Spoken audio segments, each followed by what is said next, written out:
Hi, my few royal subscribers. Today's topic is Indonesian economy. Honestly, I am bad at economy and still learning though. So, get ready to be amazed. President Prabowo is steering Indonesia into a bright, new era of growth and prosperity, with bold plans to supercharge investment, streamline subsidies, and invest heavily in education and infrastructure. Indonesia is set to shine like never before. While there are challenges ahead, like the VAT increase and fuel subsidy reforms, think of them as stepping stones leading to a brighter future. These changes present incredible opportunities for long-term economic growth. By modernizing the economy and making it more business-friendly, Indonesia is ready to welcome a flood of foreign investment and create countless new jobs. As if that wasn't exciting enough, Indonesia is also embracing globalization with open arms, aiming for OECD membership. This move signals our commitment to international standards and sustainable development. It's like opening the doors to a brand new world filled with fresh markets, top talent, and an enhanced global reputation. With such a strong foundation and visionary leadership, Indonesia is glowing with promise.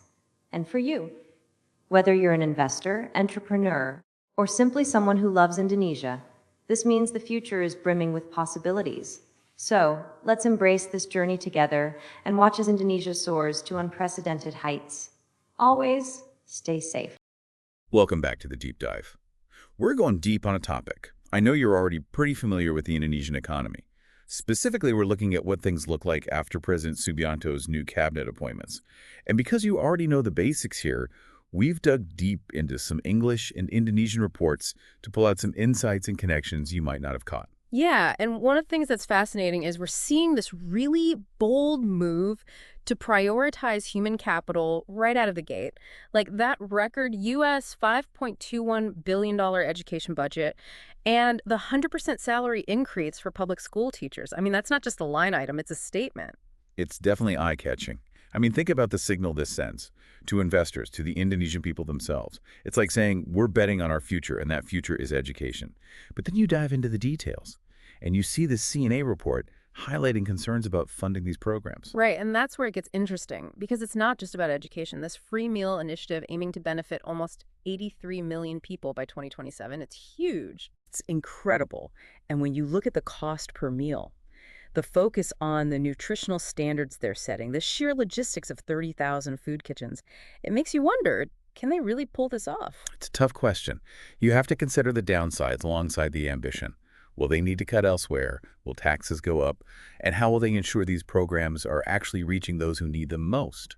Exactly. And that leads right into this tension between growth and stability, which is something we're seeing as a recurring theme across all our sources.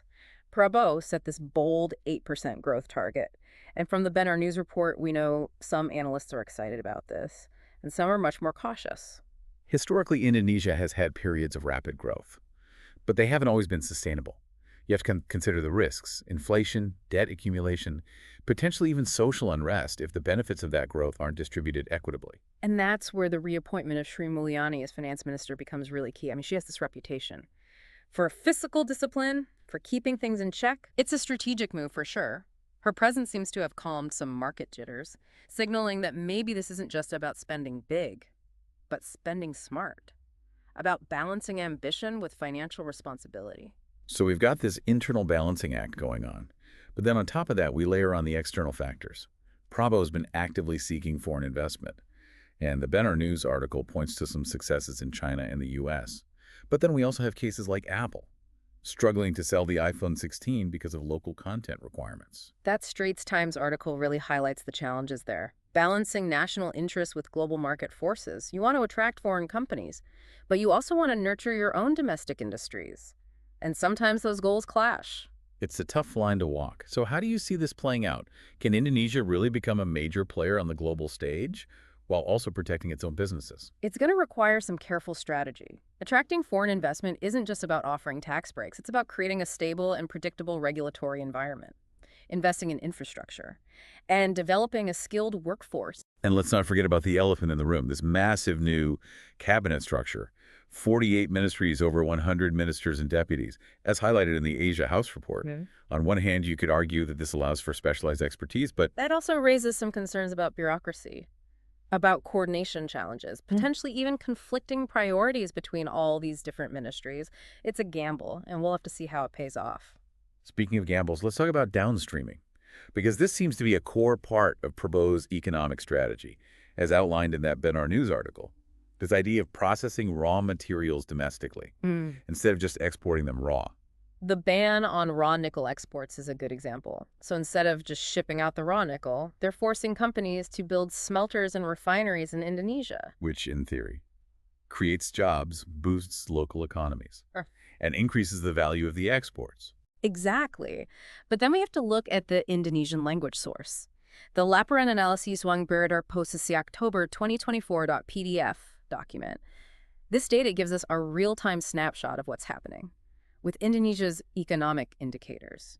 Money supply, credit growth, deposit trends. It's dense, but it's really valuable. It's like getting a peek under the hood. Right. Like we can start to see the potential impact of these policies, not just on the big picture, Right. but on the everyday financial lives of Indonesians. Exactly. And it lets us ask more targeted questions. For example, how is the growth in the money supply impacting inflation? Is credit flowing to the sectors that need it most? And are there any early warning signs, of any trouble brewing?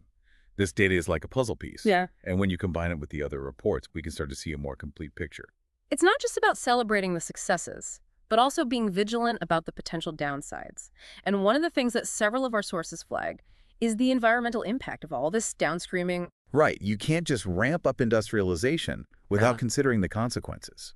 That Benar News article really emphasized that, the need for sustainable practices to make sure that this growth doesn't come at the cost of the environment. It's about balancing short-term economic gains with long-term environmental sustainability, and that requires careful planning, strict regulation, and a willingness to invest in green technologies. And it requires transparency. People need to know what's happening, what the trade-offs are, and how they're being protected. Absolutely. It's a multifaceted challenge, and it's one that Indonesia will have to grapple with as it continues on this path of economic development. Well, this is just the tip of the iceberg. There's so much more to unpack, and we'll be diving into all of that in the next segment. But before we go, what stands out to you as the most striking element of this new economic strategy so far? I think for me, it's the sheer scale of the ambition. The 8% growth target, the massive social programs, the push for downstreaming. It's a bold vision, and it'll be fascinating to see how it plays out. Yeah, it's like they're not just dipping their toes in the water. They're diving headfirst into a whole new economic model. But let's go back to that free meal initiative for a second, because I'm still stuck on those 30,000 food kitchens. Yeah, it's a logistical puzzle for sure, and one that's not just about bricks and mortar. You need trained staff, reliable supply chains, quality control measures. It's a massive undertaking. And what happens if they can't keep up? If the food isn't delivered on time, or the quality isn't there, or if costs spiral out of control, that could quickly turn into a political liability. Exactly. And that brings us back to that tension between ambition and execution. You can have the grandest vision, but if you can't implement it effectively, it's all for naught. So what are some of the key things they need to get right to make this work? Where are the potential pitfalls? Well, transparency is crucial. People need to know where the funding is coming from, how it's being spent, and what the metrics for success are. And they need to see tangible results. Otherwise, cynicism sets in, and that can undermine even the best intentions. And it's not just about the free meal initiative. It's about all of these big programs. People need to see the value, the return on their investment, whether it's through taxes or through the disruption these changes inevitably bring. Absolutely. And that ties into the government's efforts to increase tax revenue by targeting the shadow economy. It's a smart move in theory. There's a lot of potential revenue to be tapped there. But it's also incredibly complex. As we saw in that Jakarta Post article, we're talking about everything from underreporting income to illegal activities like online gambling. How do you even begin to untangle that web? It requires a multi-pronged approach, stricter enforcement, of course. But you also need to create incentives for businesses to operate formally, make it easier for them to comply, show them the benefits of transparency, and address the underlying factors that push people towards the shadows in the first place. It's almost like a cultural shift is needed. But let's circle back to this balancing act with foreign investment for a second, because it seems like the Apple iPhone case is just the tip of the iceberg. It is. Indonesia wants to attract companies like Apple with their capital and their technology, but they also want to protect their own industries. And finding that sweet spot where both sides feel like they're getting a fair deal is going to be a constant negotiation. And it's not just about Apple. It's about every company that's considering investing in Indonesia. They're all watching these cases, gauging the government's commitment to a level playing field. It's about sending the right signals. If companies perceive Indonesia as being too protectionist, too unpredictable, they'll take their investments elsewhere, and that would be a blow to Prabowo's growth ambitions. Speaking of blows, let's talk about the VAT hike, because that seems to have landed with a thud, particularly among the middle class. The Jakarta Post really captured the sentiment there. People are feeling squeezed, and they're not convinced this is the right solution. It's a risky move, politically speaking. Raising taxes is never popular, especially when people don't see a clear connection between the increased burden and tangible improvements in their lives. And there's that trust issue again. People need to see that their money is being used wisely, not just disappearing into a black hole of bureaucracy. The government needs to be transparent about how that VAT revenue is being spent. Show people where it's going, what projects it's funding, what impact it's having on their communities. It's about demonstrating accountability. It's about making people feel like they're part of the solution, not just the source of funding.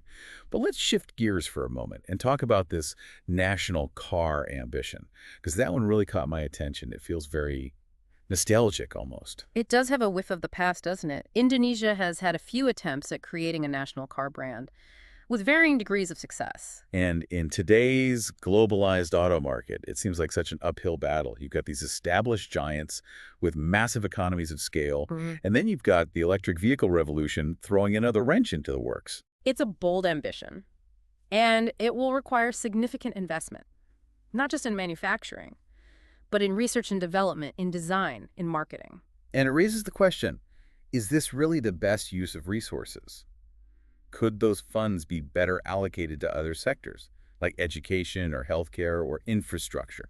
It's a valid question, and one that the government will need to answer convincingly if they want to win over the skeptics. They need to make a strong case for why this is a worthwhile investment, not just a vanity project. And they need to be realistic about the challenges. It's not just about building a car. It's about building a brand, a reputation, a global presence, and that takes time, expertise, and a whole lot of capital. It's a long game, and it remains to be seen whether Indonesia is willing to play it. But let's not forget about the expanded cabinet. This moved to 48 ministries. What are your initial thoughts on that? It's a lot, and I can see both sides of the argument. On the one hand, you could say that it allows for greater specialization, more focused attention on specific areas, but on the other hand, it also creates the potential for bureaucracy to run rampant. More ministries means more layers of decision-making, more potential for conflicting priorities, and more difficulty in coordinating efforts. And it raises the question of efficiency. Will this streamline decision-making?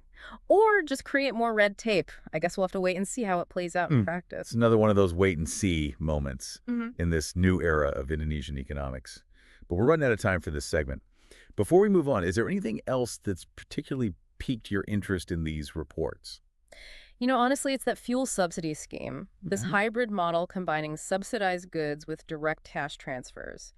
It's a major shift, and I'm really curious to see how it impacts everyday Indonesians. Yeah, it's another balancing act, as we've seen with so many of these new policies.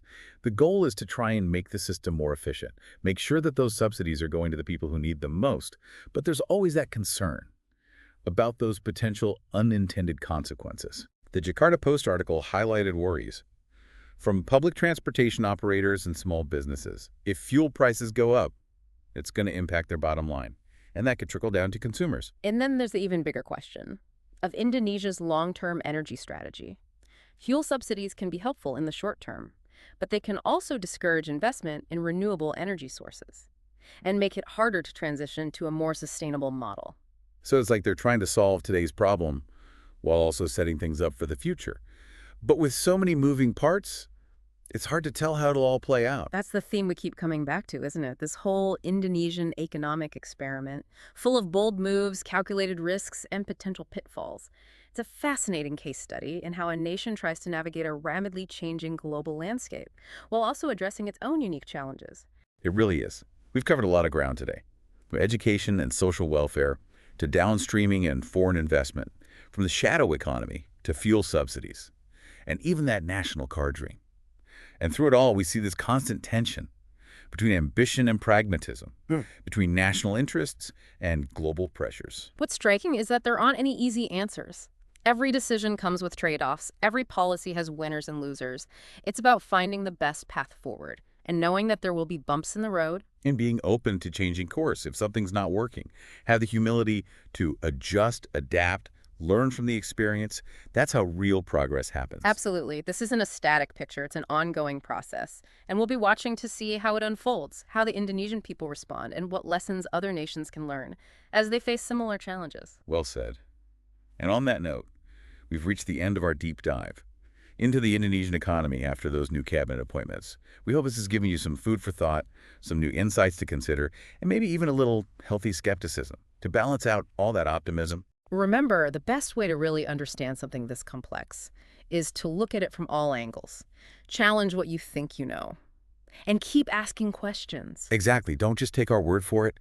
Dive into those sources, do your own research, and draw your own conclusions. Because ultimately, the future of the Indonesian economy, really the future of Indonesia itself, is being shaped by the decisions that are being made right now. Stay engaged, stay informed, and stay curious. Because this story